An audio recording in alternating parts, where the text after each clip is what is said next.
ጂያን የሚያውቀው ዛሬ አሊያ የዛሬውን ችሎት እንደምታሸንፍ ነው። በዛሬው ችሎት በቀጥታ ልጇ እንድታሳድግ ለሷ ብቻ ተላልፎ የሚሰጥ ቦራን እየመጣ በየጊዜው እንዳየው እንዲሁም ፍቺውን በስነ ስርዓት እንደሚጠናቀቅ ነበረ።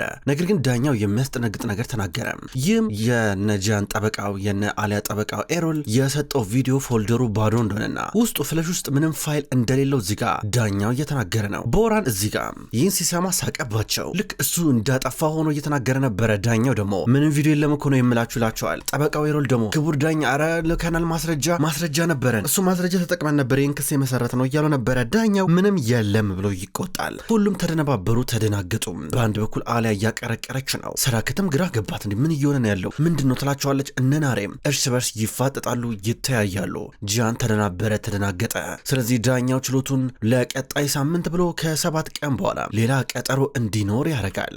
በዚህ መንገድ ሲያስተላልፈው እነ ጂያን እጅግ ክው ብለዋል። ጂያን ወደ ጠበቃው ኤሮል እየተጠጋ ኤሮል ምንድነው ምን እየሆነ ነው ያለው ምንድነው እያሉ ነበረ። ኤሮል ደግሞ ጂያን እንትን እኮ እያሉ ነበረ። እንዲያወራ እንኳን ጂያን ለጠበቃው ኤሮል እድል እየሰጠው አልነበረም። ኤሮል ቀስ ብሎ ዶክመንቶቹን እየሰበሰበ ሻንጣውን እያዘጋጀ ጂያን ቆይ አንዴ ብሎ ሊከተሉ ሲል አሊያ ተውቷ ትከተለው እያለችው ነበረ። ሁሉም ተጠርፎ እየወጡ ናቸው። ቦራና ጂያን በርጋ ተገናኙ። አንተ እንዴት ታረጋለህ እያሉ ነበር። ምንም ማቀለ ነገር የለም ይለዋል። በአንድ በኩል የቦራን ጠበቃ ደግሞ ጣልቃ ትግባቱ ጂያን እያሉ ነበር። አንተን የረዳው እያለ ጂያን ቮርጉን እየጠየቀው ነበረ። እኔ ምንም ማቀው ነገር የለም ምን አረኩኝ ደግሞ እኔ ምንም ያገኘው ነገር የለም ምንድነው የምትለኝ ሲል ነበር። ከያ ደግሞ ታዲያ ማን ሊረዳው ይችላል ማን ሊያግዘው ይችላል እያለ ቮርጉን ላይ ጮህበታል። እኔ ምንም ማቀው ነገር የለም አትሰሙኝም እንዴ ብሎ ቮርጉን ይመልሳል። ድንገት ሰራከት መጣች። ጂያን ቆይ አንዴ ስትለው ነበር። ማየ ምንድነው አንቺ ነሽ ማየ ምንድነው እንደዚህ ነገር ግርግር ትወጃለሽ አንቺ ምንም መረጋጋት የሚባል ነገር አትወጂም በያውን አንቺ ካረክሹ ንገሪኝ ምንድነው ያረክሹ ነገር ካለ ንገሪኝ በያስረጅኝ እያለ ነበረ። ሰራከት አይነን እያየችው ነው። ከዛ ቀና ብላ ቦራንን አየችው። ሰራከት እኔ ምንም ያረኩት ነገር የለም ከዚህ ጋር ምንም ያገናኘኝ ነገር የለም ማቀው ነገር የለም ትለዋለች። አንቺ የምታውቂው ነገር የለም እሱ የሚያውቀው ነገር የለም ሁሉም የሚያውቀው ነገር የለም። ታዲያ ማን ነው ይሄን ቪዲዮ ያጠፋው ማን ያጠፋው ብሎ ጂያን እየጮኸ ነበረ። ማን ያውቃል ምናልባት ይሄ ቪዲዮ ሲጀመር የለም ነበረ ያልተፈጠረ ታሪክ ነበረ ስትወሬ ነበረው ይላል። ቦራን ራሱ በገዛ አፉ የቀዳውን ቪዲዮ የለም እያለ ነበረ። አሁን ሁሉም ይስቃሉ። ካያ እየሳቀ ነበር። ዩቴን የማይራባ እያለ ሲስቅ ነበረ። ጂያን ደንግጧል። አንተን ይደበድባለሁ የዋጋን ምሰጥ እያሉ ነበረ። ጠበቃው ጣልቃ እየገባ ነው። ሁሉም እንዳይደባደቡ ጣልቃ እየገባ እየገላገለ ነበረ። በሌላ በኩል ቦራን ደግሞ ደህንነት እያለ እየተጣራ ነበረ። ደህንነቶችን የፍርድ ቤቱን ጠባቂዎች ሲጣራ ምንድነው ጠባቂ እያለ ፖሊስ እያልክ ምጫው እያለ ጂያን መልሶ ሊጣላ ውስጥ እየገባ ነበረ። ጠበቃው ደግሞ ቦራንን በቃ እንዲዳንተ ግርግር አትፍጠር ብሎ እጁን ይዞት እየሄደ ነበረ። ጂያን አበደ። ጂያን እጅግ በጣም ተበሳጭቷል። ምንድነው እየሆነ ያለው ነገር እያለ ነው። በአንድ በኩል ጠበቃው ኤሮል ናና ጂያን እናውራ እዚህ አይደለም ግን እናውራ በቃ እያሉ ነበር። ሁላችሁም ተበታተኑ እንሂድ በቃ ይባባላሉ። ኤሮል ነው ሁሉ ነገር የሚያስተባብረው። ኤሮል ለጂያን ሊነግረው የሚፈልገው ነገር እንዳለ ግልጽ ነው። ከዛ ኤሮል ዝም ብሎ አሊያን አያት፣ ተመለከታት። አሊያ እሷን ብትሆን አየችው። ከዛ ሁሉም ከፍርድ ቤት እየወጣ ነው። ቦራን ከፍርድ ቤት እየወጣ ያለ ኤጀመል ድንገት መጣ። መኪና ውስጥ ነበረ። ቦራን አንበሳ ነግሬ ነበር ይህን ኬዝ እንደምታሸንፍ ነግሬ ነበር። እንኳን ደስ አለ ልጄ። አየህ ይሄ ቤተሰብ ያንተ ጠላት ነው። ይሄ ቤተሰብ ምንም አይጠቅምም። እያቸው እነዚህ ሸለመጥማጦች የመጀመሪያ ድል እንዳገኙ አንተን ለመጣል ነው የሚሞክሩት። አያረለ በቃ እንሂድ እያል ነበር። መኪናውን አስነስተው እንደሄዱ ኤጀመል እያዘዘ ይሄዳሉ። ቦራን ወደ ራሱ መኪናም እየገባ ነው። በአንድ በኩል ጂያን ደግሞ ወደ ራሱ መኪና ጋር እየተጠጋ ኤሮል ናና እያሉ ነበረ። ሰራከት መኪናዋ በረጋ ቆማ እያየች ነው። ከዛም በኋላ ጠላቸው ውስጥ ገባለች። አሁን ጂያን ሙሉ ማብራሪያ ይፈልጋል። እሺ ምን እየሆነ ነው ያለው ምን እየሆነ እንዳለ አልነግረኝም ተናገሩ። አሊያ አንቺ ዝም በይ ምንም ነገር ይኸውልሽ እንዳትናገር እኔ ካንቺ ምንም ነገር መስማት አልፈልግም። ኤሮል ንገረኝ እያሉ ነበር። ከዛ እሷ በድንገት እኔ ነኝ የሰራስኩት እኔ ነኝ ቪዲዮን ያጠፋሁት ብላ ተናገረች። ጂያን ደነገጠ። አፉላ ተሳሰረ። አሁን እኔ ነኝ ያረኩት ምክንያቱም ተገድጄ በግዴታ ነው እያለች ታስረዳለች። ጂያን ክቡ ነበር ያለው እንዴ እያለ ነበር። በጣም ተናደደ። ፊት ሁሉ ተቀየረ። ጂያን እንደዛ ተኝ ለምን እንዳረኩት ታውቃለህ እኮ አለችው። እነናሬ እነሻይንም ቢሆኑ ይህን ሲሰሙ እየደነገጡ ነበር። ና ያንቺ ብሎ እጇን ይዞ መኪና ውስጥ አስገባ። ጂያን ቶሎ ብለው እየሄዱ ነበረ። ከዛም በኋላ እነሻይን ደንግጠው እነሱ መኪና ውስጥ ገብተው ይንቀሳቀሳሉ። ጂያን በአንድ በኩል አሊያን ይዟት ጭር ወዳለ ቦታ መጣ። ብዙ ደቂቃ ከተጓዙ በኋላ መጡ። መኪናውን አቆመው። ስለዚህ መፋታት አትፈልጊም ማለት ነው ብሎ ይጠይቃል ነበር። ጂያን ስሜት የማይስ ነገር አታውራ አለችው። እኮ ታዲያ ምንድነው ነገሩ ማለት እንዴት ነው ታዲያ ለምንድነው ቪዲዮን እያሰረሽው ለምንድነው ያጠፋሽው በማለት እየጠየቃል ነበር። ምክንያቱም ልጄን ማጣት ገና ካሁኑ ያሳስበኛል ገባ ህይወቴን ያበላሸዋል። ልጄን ማጣት የሚለው ሐሳብ በሙሉ እየረበሸኝ ነበር። ሌላ ምንም አይነት መንገድ አልነበረኝም። ምን ላርግ ታዲያ እንዴ ምን ሆነሃል ልጄን አግታብኛለች ምናምን ብሎ ፍርድ ቤት እኔን መከራከር ይችል ነበረ ታውቃለህ። በቃ ፈራኝ አጠፋሁት ብላ ተናገረች። ጂያን አሊያ እንዴ ለምንድነው ቆይ ስህተት የምትሰሪው በፍርሃት ስታስቢው ለምንድነው እንደዚህ አይነት ነገር የምታደርጊው? እኔ እኮ አግዝሽ እኮ ነበረ ማለቴ እኔ ረዳሽ ነበረ ብዙ ነገር እናስተካክላለን እያለ ነበር። ምን እስኪ ልጄ ከተወሰደብኝ በኋላ ምን ልታደርግ ነበረ አለች። ያለችው ጂያን በመጨረሻ እጅና እግሩ እንደታሰረ ምንም ማምጣት እንደማይችል እየነገረችው ነው። ጂያን ይህን ሲሰማ እልህ ውስጥም ገባ። ደግሞም ተናደደ። አሊያ ምንም አቅም እንደሌላት ምንም እንኳን ጂያን በየቀኑ አግዝሻለሁ አለሁኝ ከጎንሽ ነኝ ቢላትም ነገር ግን ምንም ነገር እንደማይፈጠር እየተናገረች ነው። በወጥመድ ላይ ወጥመድ፣ በመሰናክል ላይ መሰናክል እየተደራረበብኝ ነው፣ ከልጄ በላይ ምንም የሚበልጥብኝ ነገር የለም ብላ እዚህ ጋር ደመቅ ሞቅ ያለ ቀይ መስመር አሰመረችለት። ደነገጠ። እንዴ ምን ማለት አሁን ቦራን አንቺ ቪዲዮን እንዳጠፋሹ ቢያውቅ ምን እንደሚል ታውቂያለሽ? ተስፋ አለኝ ነው የሚለው። እኔም መፋታት አትፈልግም ጂያን አስገድዷት ነው ምናምን ነገር ነው የሚለው። ለምሮ ለሱ ተስፋ መስጭ እያለን ነበረ። ጭንቅላቷን ያዘችን እኮ ልታሳብጅኝ እኮ ነው አንዳንድ ጊዜ እኮ ምድርሽው አላት። ከመኪናው ወረደች። ወርዳ ቆም ብላ ማሰብ ጀመረች። እሱም ከመኪናው ወረደ። ቀስ ብሎ አጠገባ ቆመ። ፊቱን አዙሮ ዝም ብሎ ሲቆም ትታው ወደ ራሱ መኪና ገባች። መኪናውን አስነስታ እየሄደች ነበረ። ከዛ እሱ ያስባል። ከዛ ስልክ ደወለ። ከዛ በቀጥታ ሙዛፈር መጣ። ወደ ቤት እያመጣው ነው። ጂያን እጅግ ግራ በመጋባትና ተስፋ በመቁረጥ ስሜት ውስጥ ነው የሚገኘው። ምክንያቱም አሊያ ሚያዝ የሚጨበጥ ነገር እያሳየችው አይደለም። ቦራን በአንድ በኩል አሊያ ቪዲዮን እንዳጠፋችው አውቋል። ይሄ ምንም የሚደበቅ ነገር የለውም። ነገር ሁሉ ጂያን እንደገመተው ነበረ። ገና ለገና ቪዲዮን አጠፋችው ብሎ በቀጥታ ቦራን ተስፋ አድርጎ መጣ። ልጄን እፈልጋለሁ ብሎ ነከርድ በረጋ ቆመው እየጠበቁት ነበረ። ከዛ አሊያ መኪናውን እያበረረች በቀጥታ እቤት ስትደርስ ነበረ ፊት ለፊት ከቦራን ጋር የምትጋፈጠው። በሌላ በኩል ዘሪን ልጇን አይታ ልጇን አጥብታ ቤት መታለች። በድንገት ቪዲዮን አገኘቻት። ለናሬ ደወልኩላት። ድያ ሰው አይናገርም አይጋገርም። እኔ በጣም ፈርቻለሁ። ፓራላይዝ እድሜ ልኩን ዝም ብሎ እንዳይቀር በቃ ግራ ግብት ብሎኛል እያለቻት ነበረ። ዘሪን ዝም ብላ ታዳምጣለች። እያሾፍሽብኝ ነው እንዴ ትላታለች። ምክንያቱም ዘሪን በቃ መናገር አይችልም ክስ አይመሰረትብሽም ስትላል ነበረ። እንዴ ይሄ ሰው መናገር ባይችልም እኮ ቢያንስ እኮ መጻፍና መስማት እኮ ይችላል። በቃ የሆነ ወረቀት ነገር አምጡልኝ ብሎ እኮ ስሜን እኮ መጻፍ እኮ ይችላል። ምንድን ነው የምትይው ዘሪን እያለቻት ነበር። ከዛ ዘሪን በቃ ይኸውልሽ በቃ ግራ ገብቶኛል ስትላል ነበር። አንቺ ግን የት ሄደሽ ነበር አለቻት። ጓደኛዬ ቤት አለቻት። ምክንያቱም ዩኒቨርሲቲ እየሄደች አልነበረም። ቪዳን ቢያንስ በከፊል ስትከተላል ነበረ አደጋ ያደረሰችው ሐሰን ላይ። ከዛም በኋላ አሁን በድንገት ከቲሸርቷ ወተት እየወጣ ተመለከተች። እንዴ ዘሪን ምንድነው ከጡትሽ ውስጥ ወተት እየወጣ ነው አለቻት። አዎ ዝም ብሎ ነው እያለቻት ነበር። እንዴት ዝም ብሎ ይወጣል እንዴ? ብዙ ቀን አለፈው እኮ ብዙ ቀን ሆኖ እንዴት ሊሆን ይችላል አለቻት። እማዬ በቃ ሆና ታዲያ ሆነ እኔ አሁን ብቻዬን መሆን እፈልጋለሁ አለቻት። ቪዳን ግራ ገባት። እንዴ ምን እየሆነ ነው ያለው ብላ ራሷን እየጠየቀች ነው። ከዛ በኋላ ዘሪን ቤቷ ውስጥ ቀረች። ቪዳን ትታት እየወጣች ነበረ። ቦራን አሁንም ቢሆን ከጋርዶቹ ጋር እንደተፋጠጠ ነው። አሊያ ድንገት መጣች። ስትመጣ አሊያ የምናወራው ነገር አለ ከመኪና ውጭ እያላ ነበር። ወጣች። ዞር በል አለችው። እነከርም ዞር በል ይሉታል። ከዛም በኋላ እኔን ለመፍታት አፈልጊም አውቃለሁ እኮ ልጃችንን በሰላም ተስማምተን ብናሳድግ አይሻለንም እያላን ነበረ። ትፈሪኛለሽ እያላ ነው። ለምን ብዬ ነው የምፈራ? ዞር በል ከፊት ለፊት እያለችው ነበረ። ቪዲዮን አንቺ ነሽ ያጠፋሽው እያለ እየጠየቃን ነበር። ድንገት ጂያን መጣ። እንደመጣ ገፈተረው። ዞር በል እያሉ ነበር። ኧረ ቦራን በፈጠረ ተው እያሉ ነበረ። እርግጠኛ ነኝ እኔ በራስ መተማመን ያሁን ጨምሯል። በቃ ምልህ በቃ ቪዲዮን አጥፍተዋለች ማለት ትፈተኛ አትፈልግም። አንተ እያስገድዳት ነው። አሊያ ለዚህ ጉዳይ መልስ ትሰጥበታለች። አንተ ግን አያገባም እያሉ ነበረ።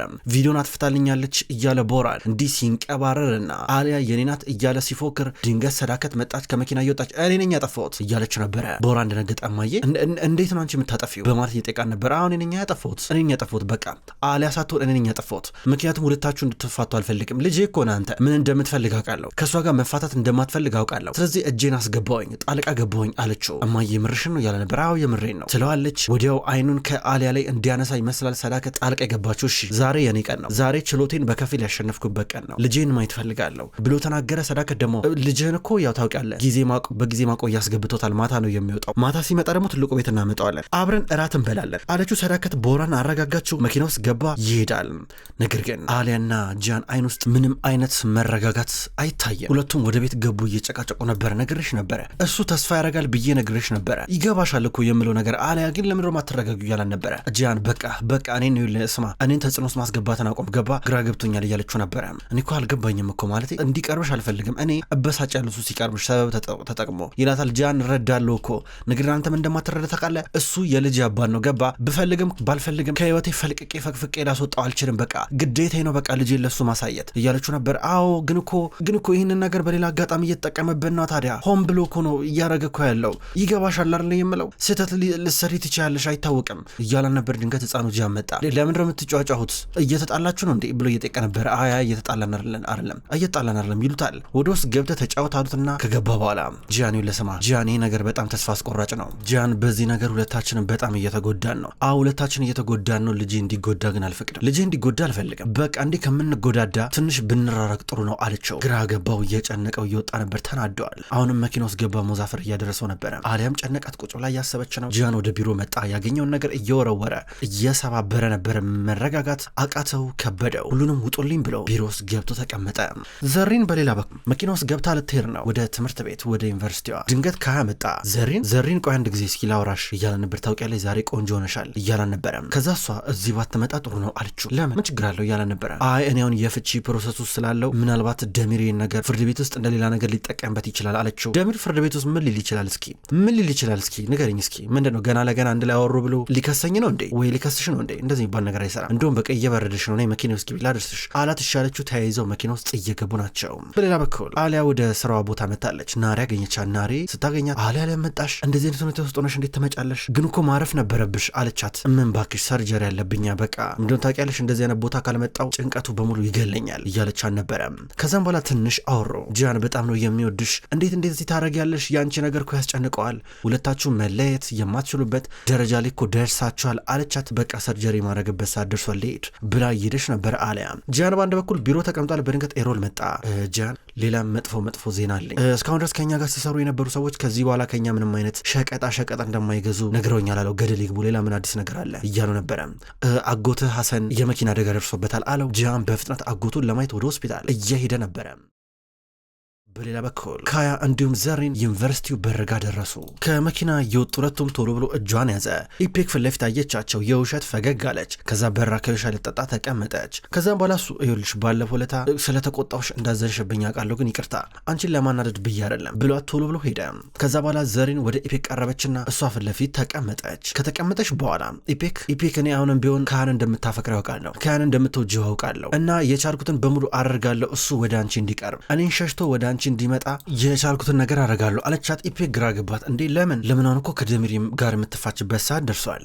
እንዴት ነው ታዲያ እሱን አሳልፈሽ ለኔ የምትሰጭኝ አለቻት። በቃ እንዲህ ነው የሚሆነው፣ እኔ ከካያ ጋር የመቀጠል ሀሳብ የለኝም፣ በቃ ወደ ክላስ ልግባ አለቻት። ዘሪን እያለቀሰች ትገባለች። ኢፔክ እየገረማን ነበረ። ደሚር ከኢፔክ ጋር ስልክ እያወራ ነው። ኢፔክ ዘሪን እንደዛ አለችሽ? ረረረረ ነገሮች ጥሩ ደረጃ ላይ እየደረሱ ናቸው። አየሽ ከረዳሽኝ አላሳፍርሽም ብዬሽ ነበረ። አዎ እንደዛ ነው የሚሆነው፣ እሺ በቃ ብሎ ስልኩን ዘጋ። ከዛ በኋላ አባቱ እየተቆጡ ነበር። አንተ ምን ታረግላለች? በቃ ተዋት ልጅቷን፣ ለምንድነው የማታዋት? በቃ ልጇንም አታለች፣ ትንሽ አታፍረም እንዴ እያሉ ነበረ። አባዬ እንደዛ አትበል እያለ ይስቅበታል። ቪዳን በሌላ በኩል በመኪና የገጨችውን ሐሰንን ለመጠየቅ ሆስፒታል መጣች። አሁንም ቢሆን መኪና ስታቆም ስታሽከረክር የሆነ ነገር አያጣትም። አሁንም ተጠንቅቃ መኪናውን አቆመች። እየተጣደፈች ወደ ሆስፒታል በጎን በኩል ስገባ ድንገት ኤጅመል አያት። እቺ ደግሞ ወዴት ነው እየሮጠች እንደዚህ የምትሄደው? ቆይ እስኪ ልከተላት ብሎ ወረደ። ከዛ ቪዳን ሐሰን ወደተኛበት ሆስፒታል ገባች። ነርሷ ስታገኛት ባለቤቱ ነሽ አለቻት። ኧረ ዘመድ ነኝ አለቻትና ገባች። ነርሷ ወጣች። ሐሰን እንዴት ነህ? ሐሰን ችግሬን ለማትጨናነቅ ወይኔ ደህና ነህ ሐሰን? ይኸውልህ ሐሰን እባክህ ታውቃለህ እንዴት እንደገጨው በመኪና አደጋ ነበር። ድንገት አላየውክም ነበረ እና ምናልባት ሰዳከት ይህን ነገር ካወቀች ህይወቴን ታጨልመዋለች፣ እንድታሰር ታደርገኛለች፣ አንተ ደምስ ግዴታ ውስጥ ትከታለች እና እባክህ ይቅርታ አድርግልኝ፣ አንድ ድል አትሰጠኝም እያለችው ነበረ። እንዲህ ብላ እየጠየቀችው ነበረ። ሊናገር ሲያጣጣር ተው አትናገር ችግር የለም ብላ እጁን ያዘችው። እጁን ስትይዝ በድንገት ኤጀመል መጣ። እንዴ ከሐሰን ጋር ምን ታደርጋለሽ? ሐሰን እኮ ጠላቴ እኮ ነው። ሐሰን ማለት እኮ ለብዙ ዓመታቶች ያለ እንድታሰር ያደረገኝ ሰው እኮ ነው። ህይወቴን ያጨለመብኝ ሰው አጠገብ ምን ትሰሪያለሽ? በማለት እየቀረበ ወደ እሷ ከዛ ሐሰንን ካልገደልኩ ብሎ ሲታገል እሷ መሀል እየገባች እየገፈተረችው። ድንገት ሆስፒታሉ ጠባቂዎች መጡ። ናሬ መጣች። ጎትተው ኤጀመልን ይዘውት ወጡ። ኤጀመል ፖሊሶቹን ዞር በሉ በቃ አላቸው። ከዛ ድንገት ቪዳን መጣች። ስትመጣ ናሬ እየገላገለች ነበረ። ምን ታደርጊያለሽ? ያ የማይረባ ሐሰን አጠገብ ብሎ እየጮህባን ነበረ። ድንገት ያልችን መጣ። ሲመጣ ቪዳን የመጣችው እኔም ብላ ነበረ፣ ማለቴ ምርመራ ቼካፕ ነበረባት እያለ ነበረ። ከዛም በኋላ ኤጀመል ግራ ገባው። የምን ምርመራ ብሎ እየጠየቀ ነበረ። እዚህ ሆዴን አካባቢ ትንሽ እያመመኝ ነው ለዛ ብላ እዚህ ላይ የተናገረች ነበረ። ከዛ እንዲሁ ላስትናገር ግራ ገባው። እንዴት ሊሆን ይችላል እያለ ነበረ። ከዛ ምርመራ እንድታረግ ፈቀደላት። ያልችን ናሬ እንዲሁም ቪዳን ተያይዞ ወደ ውስጥ እየገቡ ነበረ። ከዛ ቪዳን ያልችን ወይኔ አንተ አድነኛል ከመጥፎ ነገር እያለች በተደጋጋሚ ታክፋለች እየሳቀች። ድንገት ሻሂን መጣ። ሻሂን ለራሱ በናሬ ምክንያት ያልችን ላይ ይቀናበታል። አሁን ደግሞ ጭራሽ በእናቱ መቅላል ሊጠበቅበት ነው። የምርም ቀና ማይ ምንድን የምታረጉት ሲል ነበረ። እንዴ ኧረ ዶክተር ያልችን የሚገርም አንተ ታምረኛ ሰው አንዴ ታምረኛ እውነተኛ ሰው ነው አዳነኝ እኮ አይገርምም ብላ ጥምጥም ብላ እያቀፈችው ነበረ። ናሬ ትስቃለች። ናሬ ምር የሚያስቅ ነገር ነው እንዴ እያለ ሻይን ይቆጣል። ያልችን እየተሳቀቀ ነበረ። ከዛ ቪዳና ልንገር ብላ ሻይንን ከናሬ ጋር ይዛ ወደ ቢሮ ገቡ ነገሩት። ከዛም በኋላ እሱም ታዲያ ምን ይገርማል እያለ ነበር። ስማ ሐሰን እንዲተርፍ ብጸልይ ነው የሚሻለ እሺ ሰዳከት ስለዚህ ጉዳይ ካወቀች ከባድ ነው የሚሆነው እያለችው ነበረ። ከዛውንም ቢሆን አትቅና ብላ ጮኻበት በቀጥታ ናሬ ደግሞ ትወጣለች። ከዛ ድንገት ወንድሟን አገኘችው። በአንድ በኩል ድንገት ጂያን ሲደርስ ሐሰን ሕክምና እየተደረገለን ነበረ። አጎቱን አገኘው እንዴነ ብሎ እየጠየቀው ድንገት ደግሞ አሊያን አያት። አሊያና ጂያን ተያዩ። ሁለቱም እየተደነጋገጡ ነበረ። አሊያ ቶሎ ብላ ለመራቅ ስለምትሞክር ወጣች። ከዛ ስራዋን ቀጠለች። ድንገት ወደ ቢሮዋ ስትመጣ ጂያን ወንበሯ ላይ ተቀምጦ እያገኘችው ነበረ። እሺ እንድቀመጥ አትፈቅድልኝም አለችው። ከዛ እሺ እያላን ነበረ። ከዛ እንዴት ሰርጀሪ ልታደርግ እንደመጣች እየጠየቃን ነው። ያው እንግዲህ እኔ ስገባ ችግሬን በሙሉ ረሳለሁ፣ ስወጣ ደግሞ ሌላ አሊያ ሆናለሁ ብላ ነገረችው። እንዳልተረበሸች ተስፋ እንደሚያደርግ ነገራት። ከዛም በኋላ ጂያን ይሄ ነገር ለእኔም ቀላል ማሰብ አለብህ አለችው። ግን ይኸውልሽ ፍቅራችን የምር ነው እሺ ምንም ነገር ፌክ ሊሆን ይችላል፣ ፍቅራችን ግን ዋና ነገር ነው እያላን ነው። ጥሏት ወጣ። ቁጭ ብላ ማሰብ ጀመረች። ማታ ላይ ሰራከትና ቦራን አብረው እየወሩ ናቸው። ታዲያ አንቺ ነሽ ቪዲዮ ያጠፋሽው ብሎ እየጠየቃት አውል አንተ ብዬ ነው አለችው። እንዲህ እያሉ እያወሩ በአንድ በኩል ጂያን ደግሞ ህፃኑን ሊወስደው ከአሊያ ጋር ወደ ቤት መጣ። ከዛ በኋላ ማታ እራት እንደሚበሉ ትልቁ ቤት ሄዶ ይጠበቃል። ቦራን የሚያውቀው ግን በጊዜ ማቆያ እንዳለ ነበር ህፃኑ ጂያን። ከዛ መጡ እራት እየበሉ ነበረ። ይህን ጊዜ ህፃኑ ጂያን ማታ እኮ ማየና አባዬ ሲጨቃጨቁ ነበር አለ። ሚስጥር አወጣ። ቦራን ሳቀ፣ ደስ አለው። ንፋስ ገባ እያለ ነበረ። በውስጡ የሆነ የሚነግረውን ስሜት አለ፣ የሚነግረው ነገር አለ። አሊያና ጂያን በመጨረሻ እያከተመላቸው እንዳለ ቦራን ደስ ብሎት ናላጫውት ብሎት ከህፃኑ ጂያን ጋር ውስጥ ገባ። አብረው እየተጫወቱ እያለ ጂያን ባንድ በኩል ከአሊያ ጋርና ከሰዳከት ጋር እየተጨቃጨቀ ነው። ለምን ደበቅሽ እያላት ሰዳከትን እየጠየቀች ነበረ። ሰዳከት አለን በጣም እንደምትረዳት እዚጋ ትናገራለች። እንዲህ እያሉ ነበረ። በድንገት ሲያወሩ ቦራን መጣ። ቦራን ከወሬያቸው የተረዳው ነገር አሊያ ራሷ ቪዲዮን እንዳጠፋችው ነበረ። ይሄ ነገር አስገረመው።